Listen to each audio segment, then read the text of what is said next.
No more condemnation means no more condemnation. If there's someone who condemns us, that's probably ourselves doing it sa mga sarili po natin. So that's why right now I would like to share something sa inyo pong lahat regarding the truth. And that truth is coming from the heart of God, coming from His Word, the Holy Bible. Kaya tayo po ngayon ay lagi po masaya pagising natin regardless of what happened, regardless ng mga nagagawa natin. No more condemnation means indeed no more condemnation. If there is, again, if there is someone who's condemning us, that's the devil. And maybe ourselves sometimes. Pero as far as the Lord is concerned, tayo po ay hindi na po niya hinahatulan. And that's a good news. Good news means good news. Hindi pwedeng mahalo ang bad news sa good news. Okay? So basahin po natin yung mga talatang ito. Very powerful. Romans chapter 8. Romans chapter 8 verse 1. There is therefore now no more condemnation to those who are in Christ Jesus, who do not walk according to the flesh, but according to the Spirit. For if you live according to the flesh, you will die. But if by the Spirit you put to death the deeds of the body, you will live. Makinig po mabuti, importante ito. For as many as are led by the Spirit of God, these are sons of God. Tignan nyo, for if you live according to the flesh. Marami pong maling kaisipan tungkol pag sinabing live in the flesh. Many people, while totoo naman din po yung iba, pero pag ang konteksto po kasi nito is about being a no more condemnation spirit. Kaya kung hinahatulan mo pa ang sarili mo as if parang nalulugod ang Diyos sa mga gawa mo, yun po ang tinatawag ngayon dito na nabubuhay ka pa rin sa laman. You're still living in the flesh kapag inakala mong pwede mong ma-please ang Diyos sa mga pwede mong gawin. Marami po mga present ngayon na ganyan ang paniwala na they believe na yung kakayanan nila to love God is something na makapagbibigay ng kaluguran sa Diyos at mabibigyan sila ng pogi points sa harapan niya. Well, hindi po ganun ang ibig sabihin ng talata. Christianity is about Jesus Christ. It's about what He has done para po sa atin. Napakabuti po ng Panginoon. Marami po mga bagay ang mga nagagawa nating mali, nagagawa nating hindi tama sa buhay natin, pero dahil po kay Lord, siya po ang umaayos po ng lahat ng ito. Or should I say, inayos na po niya sa cross. At yung effect, pinapakita niya sa buhay natin sa bawat araw. Gusto lang po ng Panginoon, simple lang. Ilagay natin sa puso natin na hindi na po niya tayo hinahatulan, na mahal niya tayo, na iniingatan niya tayo. Okay? Mahal po niya tayo, mahal po niya tayo. Marami po mga bagay sa mundo ngayon na nakikita kong parang against doon sa mga turo na ganito. Marami po mga Kristiyano nagsasabi na parang dahil nagtuturo ka raw ng grace, na parang pinipili mo na because you want to live in sin. Hindi. Kasi pag nasa grace ka, lalo ka magkakaroon ng power to say no to sin. The grace is not a license to sin, but it is the power to say no to sin. Okay, that's something na hindi siguro na uunawa ng iba.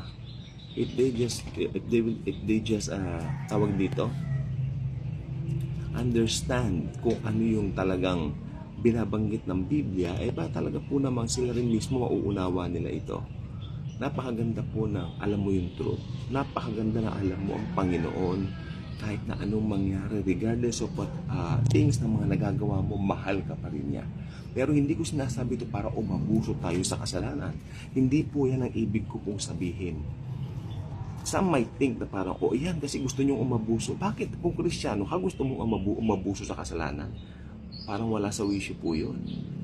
Kasi may bago na po tayong espiritu. Basahin natin sa Romans chapter 6. Sige, balik tayo ng Romans 6. Nang makita po natin, ayan, ay tama ba to? Ano ba yung binuplot ko? Teka lang po ha, Romans chapter 6, nandun siya, ayan tignan po natin, What shall we say then? Shall we continue in sin that grace may abound? Certainly not. How shall we who died to sin live any longer in it? Sa paraphrase po sa Tagalog, ganito lang po yan. Nasa biyaya na tayo. Kung ba nasa biyaya tayo, aabusuhin natin ito at magkakasala tayo. Natural hindi. Paano tayo babalik sa ganung pagkatao? Patay na nga tayo sa ganung pagkatao. Remember, when we receive Christ, nagkaroon tayo ng bagong pagkatao, nagkaroon tayo ng bagong nature. It's very important na alam po natin yung bagong nature natin. Ibinihis sa atin. The righteousness of God, ibinihis sa atin. Pag ibinihis, ibig sabihin may nagsuot sa'yo. Hindi mo ito makinig hindi mo ito ibinihis all by yourself to yourself. Ibinihis ito ng Panginoon mismo sa iyo. Okay? Yan po ang buong katotohanan. Yan. May nagbihis sa iyo. The righteousness of Jesus is being imputed sa atin. At yun po ang katotohanan na napakaganda pero nakakalungkot.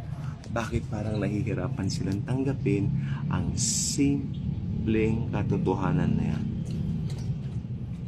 Maybe ganito, maybe ganyan. Pero isa lang po ang alam ko po kasi. Ang buong katotohanan po kasi ito lang po. Kung ano yung simple, talagang mahirap sigurong gawin. Lalo na kung lack of knowledge. Ayun ang sagot, lack of knowledge.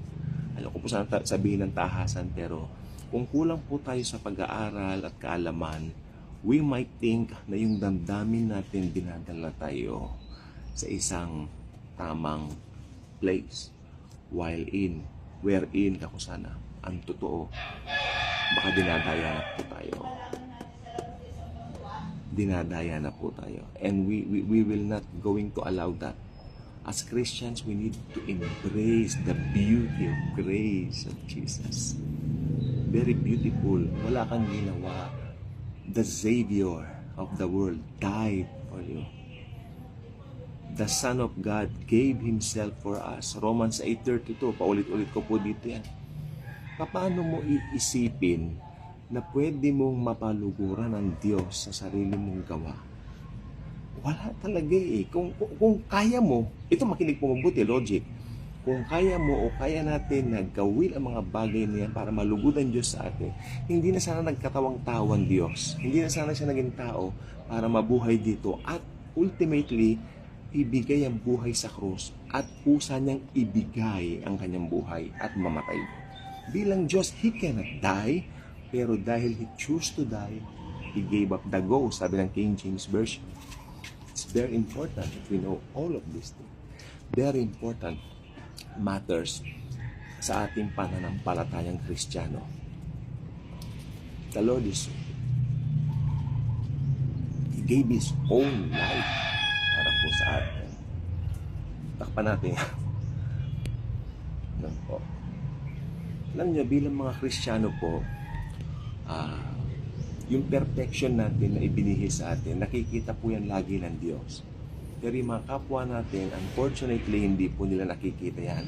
Kaya nandun pa rin po yung tinatawag na paggawa natin ng mabuti sa kanila to become a testimony of God's love, God's grace, God's care towards mankind. Tandaan nyo, we are the ambassadors of the Lord Jesus Christ here on earth. At tayo ang kanyang ginagamit upang ang kanyang salita, the Holy Bible, ay makarating sa mga tao. Napakaganda. Hindi ka ba masaya na ginagamit ka? If you're a Christian at ginagamit ka ng Diyos, masaya ka. Lobat na po ako, Panginoon. Diyos ko po, Lord. Lobat ang cellphone ko pero hindi ang bulsa ko. Diyos ko, Lord. Thank you, Lord. Diyos ko, Lord. Amen. Darating ng pera. Money will come. Money. Amen. In Jesus' name, money will come. Sa lahat ng mga nanonood. Very excited ba na magkaroon na naman ng mga bulsa natin? Very excited. Marami kasi kami papagawa. The Lord knows that.